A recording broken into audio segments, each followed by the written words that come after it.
হাদিসে প্রমাণ করতে পারো, তোমাকে 5 লক্ষ টাকা পুরস্কার দেওয়া হবে। আল্লাহ তাআলার আকার আকৃতি রয়েছে। দলিল সূরা রহমান সূরা নম্বর 55 আয়াত নম্বর 27। আল্লাহ তাআলার মুখমণ্ডল রয়েছে।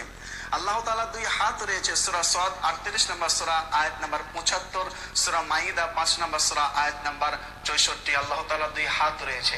আল্লাহ তাআলার পা রয়েছে। সূরা কলম সূরা নম্বর 68 আয়াত নম্বর 42, সহিহ বুখারী 4848 নম্বর হাদিস। আল্লাহ তাআলার 2 চোখ রয়েছে। সূরা হুদ 11 নম্বর সূরা আয়াত নম্বর 38, সূরা তুর সূরা নম্বর 52 আয়াত নম্বর 48। আল্লাহ তাআলার কেন বিদআত, কেন হারাম, এই হারাম আর বিদআত নিয়ে আলোচনা হবে। আমার মুসলমান খেয়াল করে শুনে রেখে দিন, খুব গুরুত্বপূর্ণ বিষয়। আমাদেরকে আল্লাহ রাসূলের চেহারা দেখাবার পরে প্রশ্ন আসবে একটা, সেই প্রশ্নটা বুখারী খুলুন, মুসলিম খুলুন, পাবেন। মা কুনতা তাকুল ফি হাযার রাজুল, এই মুর্দা তুমি ইনাকে দেখছেন, মুহাম্মদ সাল্লাল্লাহু আলাইহি ওয়াসাল্লাম, এই মুহাম্মদ সাল্লাল্লাহু আলাইহি ওয়াসাল্লামকে তুমি নবী বলে মেনেছো, তোমার মানার কায়দাটা বলো, আর এই মুহাম্মদ সম্পর্কে তোমার ধারণা কি বলো। ধারণা সঠিক, কায়দা সঠিক তো আকীদা ঠিক। ধারণা ঠিক তো আপনি পার পাবেন, ধারণা যদি গন্ডগোল হয় তো আপনি ধরা পড়ে যাবেন। মুর্দা ওখানে শুয়ে আছে, ফেরেশতা এসে বলে, মুর্দা আমি মুহাম্মদ সাল্লাল্লাহু আলাইহি ওয়াসাল্লাম। বলছে হ্যাঁ মানি। তো কে এটা? বলছে আল্লাহর আখিরি নবী। মানিস? বলে হ্যাঁ মানি। কিরম মানিস? ওই জিবরাইল ওহী নিয়ে এসেছিল, আসার পরে কাবার সামনে ঘোরাঘুরি করছিল, আলীকে খুঁজছিল, আলীকে যখন খুঁজে পাইনি, ফিরে যাওয়ার সময় গারে হীরার মধ্যে এই নবী ছিলেন, এই মোহাম্মদকে দেখতে পাই, ওনাকে ওহী দিয়ে দেয়, নবী হয়ে যায়। আসলে নবী হওয়ার কথা ছিল আলীর, এনাকে পেয়ে গেছে, এনাকে দিয়ে দিয়েছে, মেনে নিয়েছি, কোনো ব্যাপার না। নাউজুবিল্লাহ বলেছেন? আমাকে বলতে হবে তবে বলবেন? ঘুম পেয়েছে, কষ্ট করে তা আমি এসছি, আপনারা তো বসে বসে বিরক্ত হয়েছেন খালি। আমার খারাপিটা যে কি হয়েছে, ওই 1.5-2 কিলোমিটার আমার ওই ভাই কোথায় গেল ও বুঝতে পেরেছে, যে আমার গাড়িতে উঠেছিল, বুঝতে পারছেন না? সব বোধহয় কলমা পড়ে দিয়েছে। কথা বোঝা যাচ্ছে? বলবেন নাউজুবিল্লাহ বলুন। এটাকে বলে শিয়া, ওদের আকীদা। ইসনা আশারিয়া বলে যে মোহাম্মদ, অনেক ক্ষেত্রে বলে আবু বকর হক মেরে দিয়েছে, অনেকে বলে উসমান গনি আলীর হক মেরে দিয়েছে। এরা সব বিচারক সেজে বসে আছে। ফেরেশতা এর কথা আমার পছন্দ হয়নি, অন্য কারোর কাছে যাও। দ্বিতীয় জনের কাছে গেছে, যে বলছে এই মুর্দা, এই দেখো ইনি হচ্ছে মুহাম্মদ সাল্লাল্লাহু আলাইহি ওয়াসাল্লাম। বলছে ঠিক আছে, নবী বলে মানো? বলছে হ্যাঁ মানি। কিরকম মানো? বলছে নবী বলে মানি, কলমাটা বলো। কলমা বলছে লা ইলাহা ইল্লাল্লাহ মুহাম্মাদুর রাসূলুল্লাহ বাদাস মির্জা গোলাম আহমদ কাদিয়ানী নবিউল্লাহ। বলেছেন মানে নবী, নবী বলে মানি, এনার পরে মির্জা গোলাম আহমদ কাদিয়ানী, সে হচ্ছে নবী। বাথটুবে মরেছিল গো, হাগু করতে যে মরে গেছে। কে? গোলাম আহমদ কাদিয়ানী মিথ্যা নবী দাবি করেছিল। আমার মুসলমান খেয়াল করে শুনুন, মুর্দাকে ফেরেশতাকে বলবে অন্য জায়গায় যা। আর এক জায়গায় গেছে, যাওয়ার পরে বলছে এই দেখো ইনি মুহাম্মদ সাল্লাল্লাহু আলাইহি ওয়াসাল্লাম মুর্দা। ইনি কে? বলছে আখেরি নবী। কিরকম মানো? বলছে হুম রিজালান নাহনু রিজালুন। ওগো এই আকীদার মানুষ দুনিয়ায় আছে, তাই আমি আকীদাগুলো শোনাচ্ছি। হুম রিজালান নাহনু রিজালুন, উনিও মানুষ আমিও মানুষ, ওরাও মানুষ আমরাও মানুষ। তফাৎ হলো ওদের কাছে ওহী এসেছে, আমাদের কাছে আসেনি। বাকি উনিও বাশার আমিও বাশার, আমরা দুজনে এক। উনি নবী আর আমি নবী নই, ব্যাস এতটুকু তফাৎ। বলেছেন তো? এটা কি এদের কাদের বলে? এটাকে বলে ওয়াহাবি, মোহাম্মদ বিন আব্দুল ওয়াহাব নাজদির ফলোয়ার। বর্তমানে যেটা প্রকাশ পেয়েছে আহলে হাদিস নামে, এখন মুজাসসিমা, মানে আল্লাহর আকার আকৃতিতে বিশ্বাসী, যে আল্লাহ হাসা, আল্লাহ সিফাত, আল্লাহর পায়ের এই যে গোছাটা আছে, সাক আছে, আল্লাহ আরশে বসে আছে পা ঝুলিয়ে, আশ্চর্যজনিত হয় আল্লাহ সিফাত, আল্লাহর প্রকৃত মুখ আছে। বুঝতে নাউজুবিল্লাহ বলেন কারা? আহলে হাদিস। ভাইজান এসব ওয়াজ কোথায় পান? আরে কোথায় পান মানে ইয়ার কি কথা নেই। আপনাদের সামনে দেখিয়ে দেবে কোরআন, সামনে দেখিয়ে দেবে হাদিস। মাথায় রেখে চলবেন, কবরে কিন্তু আপনাকে যেতে হবে, আর কবরে গেলে ও কোনো বেটা পাশে ঘেঁষবে না।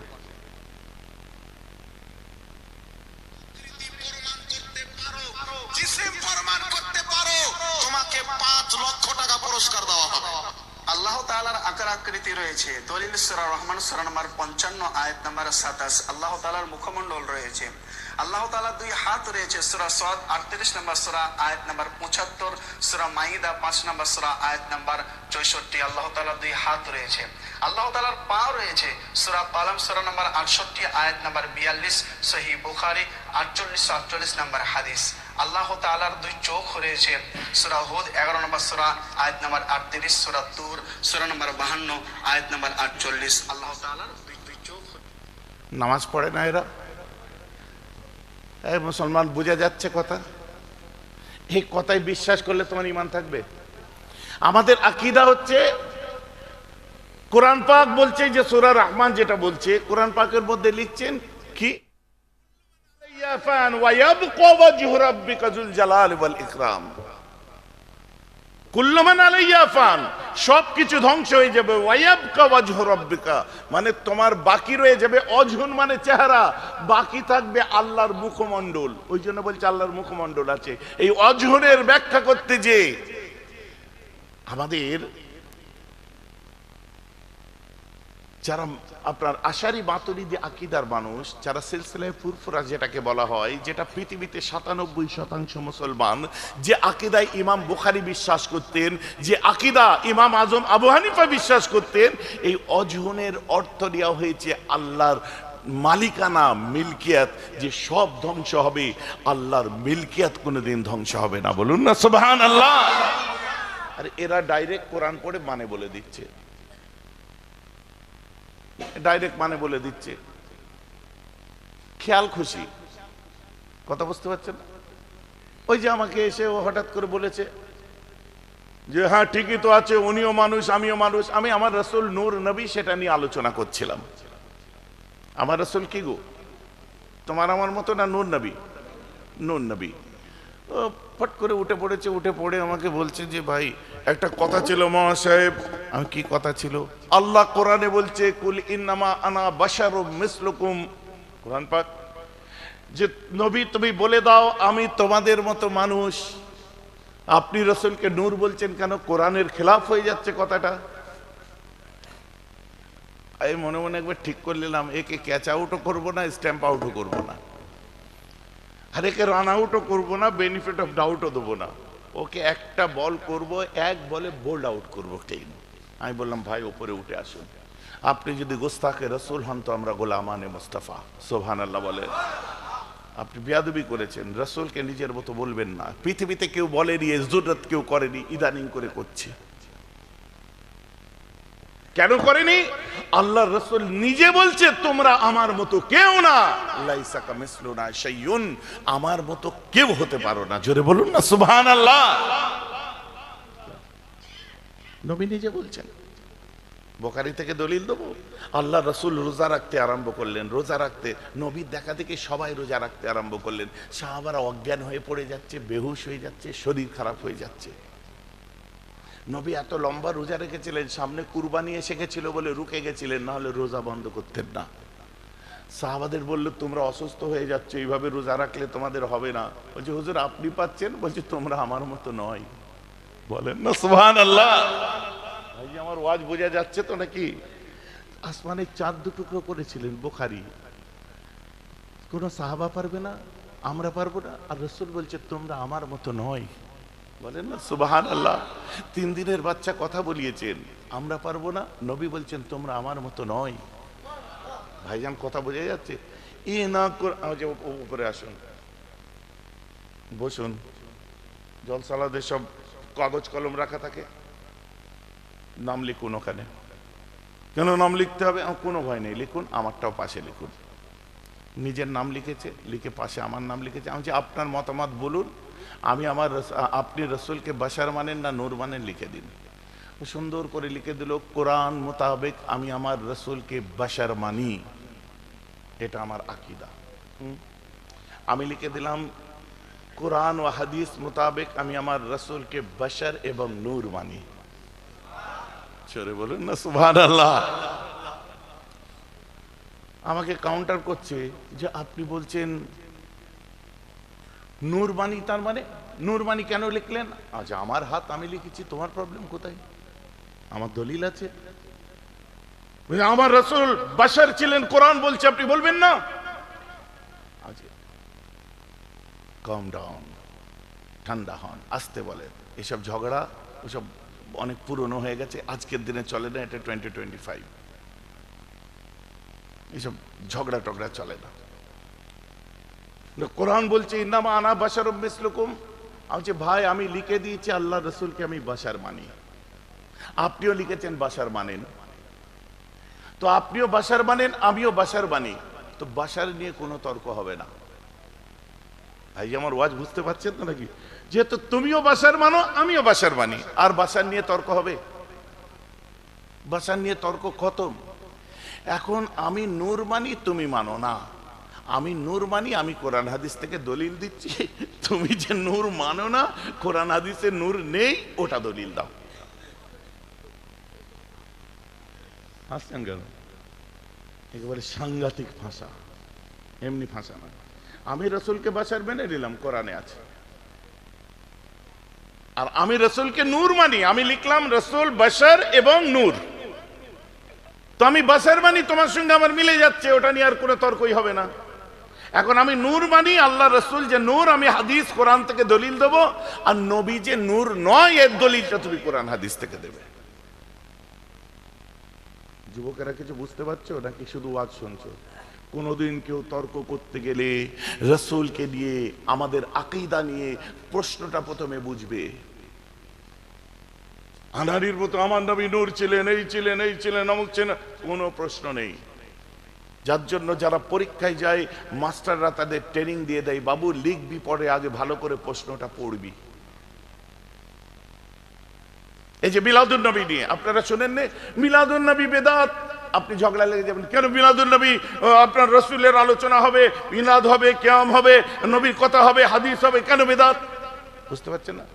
কোনো প্রশ্ন হবে না। আপনাকে যদি প্রশ্ন করে বলে কেউ যে ওই জলসায় যে বসেছে, জলসায় যে বসাটা বেদাত, তার সঙ্গে জলসা নিয়ে আমার কোনো আলোচনা হবে না, কেন বেদাত, কেন হারাম, এই হারাম আর বেদাত নিয়ে আলোচনা হবে। বুঝা যাচ্ছে না? জলসায় যে বসা যদি হারাম হয়, জলসা নিয়ে আলোচনা হবে না, হারাম কাকে বলে সেটা নিয়ে আলোচনা হবে। মিলাদুন নবী যদি বেদাত হয়, তো একটা বেদাত তো পৃথিবীতে নেই, হাজার হাজার বেদাত আছে, তো বেদাত কাকে বলে সেটা নিয়ে আলোচনা করো, তোমার দাঁতটা চলে যাবে। ঝগড়া মার। আর আল্লাহকে বলবে, আল্লাহ এই দুরাকাত নফল নামাজের সওয়াবটা মক্কায় রাসূলুল্লাহর সাহাবা আবু হুরায়রার রূহে বখশে দিলা। আজকে বক্সানো হবে তো নাকি? হবে? এই বক্সানোটা আজকালকার না সেদিনকার? কি বুঝা গেল? সেদিনকার। তো মুজাদ্দিদে জামান দাদুজান মেজে হুজুর কেবলা, 5 হুজুর বসিয়াটাল্লামা থেকে এই যে আমাদের মানহাজটা দিয়ে গেছে না, কিছু নতুন কথা নয় তো, এ তো সেদিনও ছিল, আজও আছে। রং ঢঙের ইসলাম আমরা দেখতে পাই, ফতোয়াবাজির ইসলাম দেখতে পাই, মোবাইল দেখা হুজুর আমরা দেখতে পাই, কিন্তু আমাদের মূল মানহাজ, মূল আকীদা অনুযায়ী আলোচনা হয় না বলে আমাদের অবাক লাগে। কই এগুলো তো আমাদের হুজুররা বলে না, অবাক লাগে আমাদের, কিন্তু অবাক হওয়ার কিচ্ছু নেই। জিজ্ঞাসা করলো, হুজুর আপনি তো কাবার সামনে দাঁড়িয়ে আছেন, ওই গ্রামের মধ্যে একটা মসজিদে কেন দোয়া চাইতে বলছেন? ওই সময় আবু হুরায়রা হুজুর বলেছিলেন, সামি'তু খালিলি আবুল কাসিম সাল্লাল্লাহু তাআলা আলাইহি ওয়াসাল্লাম ইন্নাল্লাহা ইউবাসু ফি মসজিদিল আশআরি ইয়াউমাল কিয়ামাতি শুহাদা বদরিন। আমি আমার প্রাণপ্রিয় হাবিব আমার রাসূলুল্লাহকে বলতে শুনেছি, কাল কিয়ামতের ময়দানে ওই মসজিদ থেকে বদরের যুদ্ধে শহীদদেরকে তোলা হবে।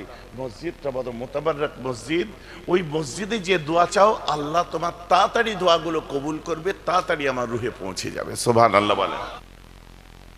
তো তখন কাবা ছাড়াও দোয়া চাওয়ার জায়গা আছে, কেন? আমার আল্লাহ কোরআনে বলছেন, ওয়ারাফা'না লাকা যিকরাক, এ হাবিব পৃথিবীর বুকে আমি আল্লাহ আপনার আলোচনাকে শ্রেষ্ঠ আসন দান করেছি। আমার নবীর আলোচনা, নবীর উপরে নাজেল হওয়া কোরআন, নবীর হাদিসের মজলিস, এখানে বসে আমরা দোয়া চাইব? নাকি বলবেন যে আমি একা একা নামাজ পড়ে আব্বার রুহে বকশে দেবো? দিন, খুব ভালো হবে, কোনো অসুবিধা নেই। আবার এত লাইট করা, খানা করা, মাইক করা, হুজুর করার দরকার নেই। আমি নিজে, হ্যাঁ হবে, আপনি 2 রাকাত নফল নামাজ পড়ে বকশে দিন কবরওয়ালাদের কবরের জন্য। আপনি নফল রোজা রেখে বকশে দিন, একটু তেলাওয়াত করে বকশে দিন, বেশাক হবে। কিন্তু আমরা নবীর বিলাদের মধ্যে দিয়ে কেন চাই জানেন? এটা আদম আলাইহিসসালাম আমাদের শিখিয়ে দিয়েছেন। আদম আলাইহিসসালামকে আল্লাহ বলেছিলেন, আদম জান্নাত থেকে বেরিয়ে যাও। আদম নবী বললেন, আল্লাহ আমি বেরিয়ে গেলাম ঠিক আছে, কিন্তু খোদা গো আমাকে মাফ করে দাও। 300 বছর ধরে সেজদায় পড়ে কেঁদেছিলেন, 300 বছর ধরে। শেষ পর্যন্ত বলেছিলেন, আল্লাহ আপনি আমাকে মাফ করুন বেহুরমাতে মুহাম্মদুর রাসূলুল্লাহ সাল্লাল্লাহু তাআলা আলাইহি ওয়াসাল্লাম। আল্লাহ তোমার আখেরি নবীর, দয়ান নবীর হুরমত, তার ওসিলা দিচ্ছি, তার খাতিরে তো মাফ করো। আল্লাহ বলছে আমি মাফ করে দেবো, কিন্তু তুমি তাকে চিনলে কি করে বলো? বলছে, আল্লাহ আমি জান্নাতে ছিলাম, জান্নাতের দরওয়াজার উপরে দেখতাম তোমার নাম লেখা থাকতো, তারপরে ওর নাম লেখা থাকতো লা ইলাহা ইল্লাল্লাহ মুহাম্মাদুর রাসূলুল্লাহ। আল্লাহ আমি জান্নাতের হুরগুলোকে দেখতাম যাদের কপালে তোমার নামের পরে ওর নাম লেখা থাকতো। আল্লাহ আমি ফেরদাউসের গোলামগুলোকে দেখতাম যাদের সিনাতে তোমার নামের পরে ওর নাম লেখা থাকতো। আল্লাহ আমি তওবা বৃক্ষের পাতায় দেখতাম তোমার নামের পরে ওর নাম লেখা থাকতো। আল্লাহ গো জান্নাতে দেখেছিলাম, দুনিয়ায় কাজে লাগালাম। আল্লাহ বলল কাজ হয়ে গেছে, মুহাম্মাদের খাতিরে তোমায় মাফ করে দিলাম। একদম ইজি থিওরি, বুঝতে পেরেছে? আমরা গন্ডগোল করে ফেলি, আমরা নিজেরা নিজেদের বিদ্যা অনুযায়ী বিচার করতে যাই, সর্বনাশ সেখানে হয়ে যায়। নিজেদের বিদ্যার বাইরে এগুলো সব। আমি এখনই আলোচনা করছিলাম, আমার 9টা থেকে 10:30 পর্যন্ত এক জায়গায় থাকার কথা ছিল, ডানকুনিতে, একদম প্রপার ডানকুনিতে, যেখানে আমার মাতৃসদন তৈরি হচ্ছে মুজাদ্দেদে জামানের নামে, জামিয়াতুল উলামায়ে বাংলা আসামের পক্ষ থেকে। তো এই মসজিদটা আমার দাদা হুজুর পীর কেবলার আব্বা হযরতে আব্দুল মুক্তাদির রহমাতুল্লাহি আলাইহি, ওনার হাতে ভিত দেওয়া। সেই মসজিদটা নিয়ে অনেক রকম সব চব্য চলেছিল, এখন কেসে জিতিয়ে আবার আমাদের হাতে এসেছে। তো তার একটা খোশখানা করলো মিলাদুন নবীর মধ্যে দিয়ে আমি ওটাকে তামিরের জন্য একটু বলে দিলাম। আল্লাহ লক্ষ লক্ষ টাকা দিয়েছেন, বুঝলেন তো? তো তামির হোক দিও। আমি বলছিলাম ওখানে যে আমরা যে কবরে যে যাব, আমল নিয়ে যাব, সব যাব, আমাদের কবরে পার হবে কি করে? আমাদের প্রশ্ন করা হবে মান রব্বুক, তোমার রব কি? আমাদের প্রশ্ন করা হবে আমা দীনুক, তোমার দিন কি? আমাদের প্রশ্ন করা হবে আমার নবীউক, তোমার নবী কে? ঠিক আছে? এই প্রশ্ন, এই 3টে প্রশ্ন, এই 3টে প্রশ্ন কিন্তু সিয়াসেত্তার বিভিন্ন হাদিসের কিতাবে আছে। বুখারী মুসলিমে 3টে প্রশ্ন নেই। এই যে 3টে প্রশ্ন করা হবে, এটা সহি, এটা সঠিক, কিন্তু এই বুখারী বলছে আর মুসলিম বলছে যে একটাই প্রশ্ন করা হবে, যে সেখানে আমার রাসূলের চেহারা দেখানো হবে। রাসূলের চেহারা দেখাবার পর মুর্দাকে জিজ্ঞাসা করা হবে, এই মুর্দা এটা হচ্ছে মুহাম্মদ সাল্লাল্লাহু আলাইহি ওয়াসাল্লাম, বলেই তো দিল, প্রশ্ন কই? না আমাদের চিনতে হবে, হ্যাঁ চিনাটা বলে দেবে, এটা মুহাম্মদ সাল্লাল্লাহু আলাইহি ওয়াসাল্লাম বলে দেবে। আরে মরবো তো নাকি রে বাবা? আরে বিশ্বাস করি না করি, মানি তো মরবো, বুঝতে পারছেন না ভাইজান? বিশ্বাসও করি না, বিশ্বাস আমরা সবাই করি না। বিশ্বাস করলে আল্লাহর ওলি হয়ে যেতাম। মরবো কথাটা সত্য মানি, বিশ্বাস করলে পাপ করার আগে আমাদের হাত পা কাঁপতো। যার জন্য আমরা মরে গেলে কেউ বলে ভালো মানুষ ছিল, কেউ বলে ও গেছে ভালো হয়েছে। আর আল্লাহ ওয়ালারা দুনিয়া থেকে বিদায় নিয়েছে, যত আল্লাহর ওলিরা বিদায় নিয়েছে, কেউ খারাপ বলে না, সবাই বলে আহ আল্লাহ একটা রত্নকে তুলে নিয়েছে। শুনেছেন তোরা কি? কত আপনাদের পাড়ায়, আপনাদের গ্রামে, আপনাদের নিজ বাড়িতে কত আল্লাহওয়ালা মানুষ ছিল। প্রত্যেক বাড়িতে আল্লাহওয়ালা বান্দা দেয়, তার মধ্যে উল্লেখযোগ্য যারা প্রকাশ পেয়ে যায়, যেমন আমির আলী সাহেব রহমতুল্লাহ আলাইহি প্রকাশ পেয়ে গেছিলেন, যেমন আপনার কি বলে আপনার মাহমুদ বখতিয়ারি রহমতুল্লাহ, যেমন যারা প্রকাশ পায়নি বলে কি আল্লাহওয়ালা নেই বাড়িতে? প্রত্যেক বাড়িতে কম বেশি আল্লাহওয়ালা আল্লাহওয়ালি আছে। কে কার বাড়ি চিনে রেখে দিয়েছে গো?